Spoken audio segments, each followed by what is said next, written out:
Well done! So you've made that brave, amazing decision to go to university. So you get onto UCAS and you go to apply. But you come to this page, personal statements. Oh my God, what do I write in this personal statement? Where do I begin and how do I start? Do you know what? This is exactly what I thought when I got to this page, but I'm here to hopefully give you some advice and tips on how to make the best of this personal statement.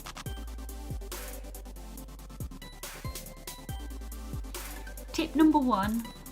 So you want to start writing your personal statement on Word document. Don't do it straight onto UCAS because there is a timeout and you might lose your work. Tip number 2. Even though Word has a spell checker, it doesn't always pick up words that are actual words that don't make sense in a sentence, if that makes sense. So just make sure once you've finished your personal statement to get someone to proofread it, the spelling and grammar for you, and that'll just make the world of difference. Tip number 3. So your personal statement might be the 100th personal statement that person has read that day. They're going to be bored out of their mind from reading the same thing over and over and over. So my next tip is all about standing out. So find something completely different from what you're talking about. I think in mine I actually wrote about saving a pigeon. I know, he had a broken wing and I took him home to my nan and my nan was very angry with me. And that made me stand out, I think, in a weird, strange sort of way. Tip number 4, you want to put in your personal statements any work experience, volunteering, any form of experience relevant to the course that you're applying to, put that in there. But don't worry, because if you don't have any experience relevant to what you're going to study, there will be something that you've done in your life, whether you've worked, whether you've gone to school, whether you've joined a club, whether you've done anything in your life that you can transfer those skills. That's a really good thing to do in your personal statement. Universities also like you to just touch up on briefly on what you already know about the course, because they want you to know what you're getting yourself into basically before you start. Tip number 5.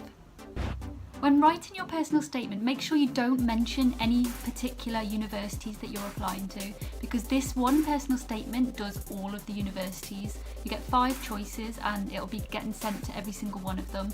Tip number 6.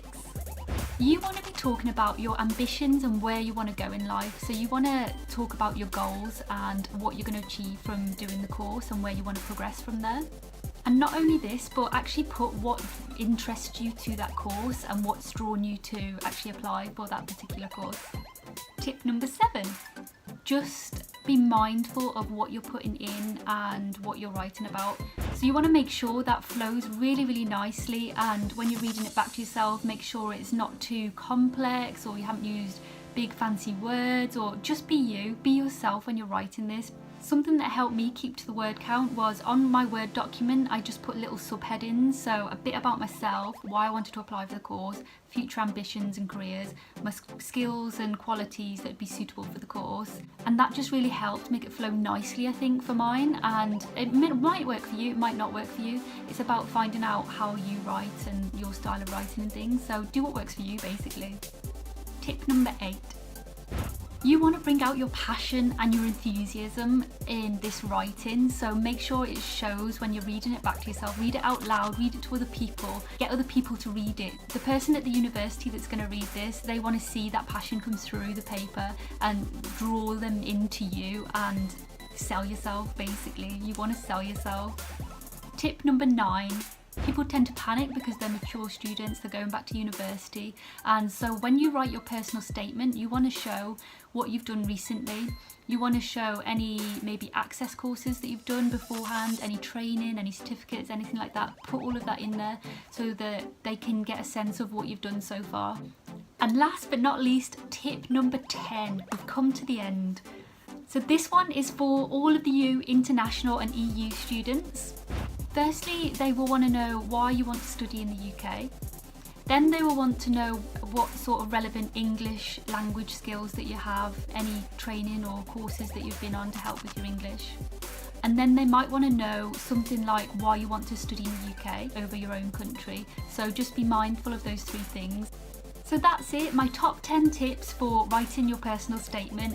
I really hope it's helped. I hope you've got something from this video, and don't forget that you can go onto the UCAS webpage. There's lots of tips and help on there, and the own university website that you're applying to as well. And good luck!